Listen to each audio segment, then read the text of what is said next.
Jadi hari ini kami tim pembela Jessica Wongso berkumpul di sini ada 200 orang untuk membicarakan tentang rencana besok nih. Besok semua tim ini akan melakukan suatu legal action, yaitu melaporkan seseorang di Mabes Polri atas suatu dugaan perbuatan pidana menyembunyikan dan merusak barang bukti yang dipakai di persidangan Jessica, yaitu berupa CCTV. Ini para teman-teman kita yang ada di sini yang berbaik hati. Ada juga ini sampai datang dari Bandung nih. Ya, dari Bandung khusus untuk rapat aja. Luar biasa. Jadi saya berterima kasih kepada semua teman-teman saya. Jadi yang hari ini 200 hadir di sini. Mungkin besok yang datang lebih daripada itu. Saya mengucapkan terima kasih kepada seluruh rakyat Indonesia, kepada para netizen yang sungguh-sungguh berjuang untuk kebebasan daripada Jessica, supaya tidak ada lagi korban-korban seperti Jessica di antara kita di kemudian hari. Kita berdoa pada Tuhan agar semua perjuangan kami ini dikabulkannya. Terima kasih. Amin. Save Jessica. Ya, save Jessica. Save Jessica. Yes.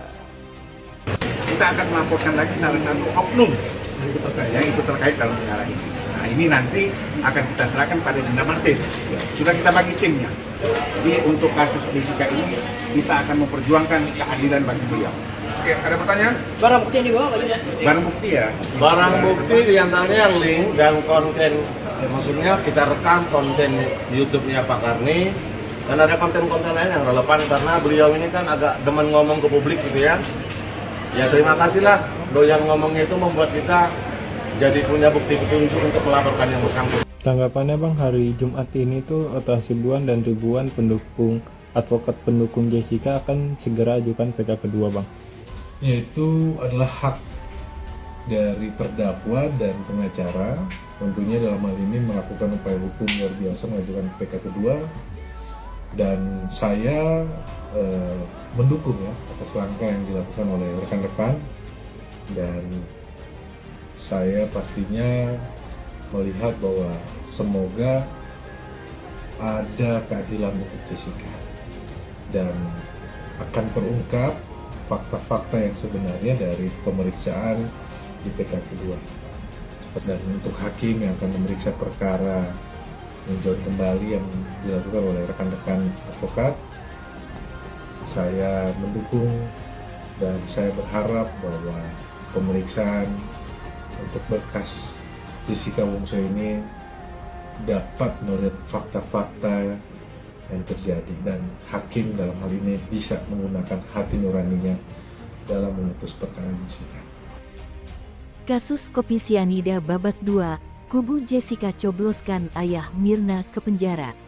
Tim kuasa hukum Jessica Wongso mendatangi Bareskrim Polri pada Jumat, tanggal 1 Desember tahun 2023 untuk melaporkan ayah Mirna, Edi Darmawan Salihin. Martin Lukas Simanjuntak mengatakan, pelaporan dilakukan lantaran diduga menyembunyikan barang bukti berupa rekaman CCTV. Martin mengatakan, hal itu terungkap saat Edi Darmawan menghadiri sebuah program talk show dan menunjukkan sebuah video rekaman CCTV. Padahal dalam persidangan sebelumnya, Edi mengaku tidak menyimpan barang bukti apapun. Ayah Mirna pun merespon laporan yang dilayangkan oleh ribuan advokat pembela Jessica Wongso kepadanya. Perihal rekaman CCTV yang dipermasalahkan pihak Jessica, Edi mengaku rekaman itu merupakan milik kepolisian, bukan miliknya sendiri. Dr. Lita Gading mengungkap, sikap ayah Mirna yang tiba-tiba minta maaf kepada Otto Hasibuan, menurut psikologis, sikap tersebut menandakan ayah Mirna sedang ketakutan.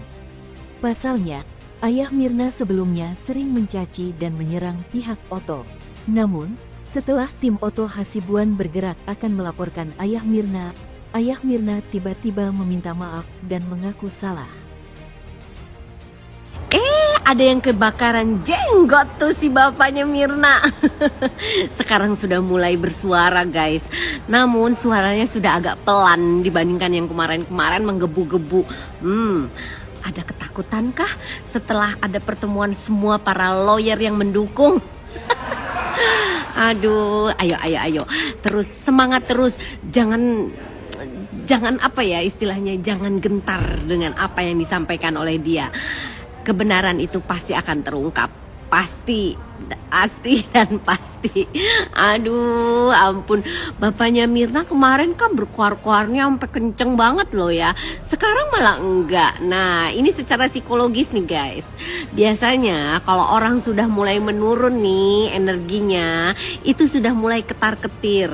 Itu sudah mulai ada rasa insecure di dalam permasalahan ini. Karena apa? Mungkin salah satunya sudah ada yang ketangkep ya, yang mengenai suap itu guys. Tahu dong kalian siapa coba?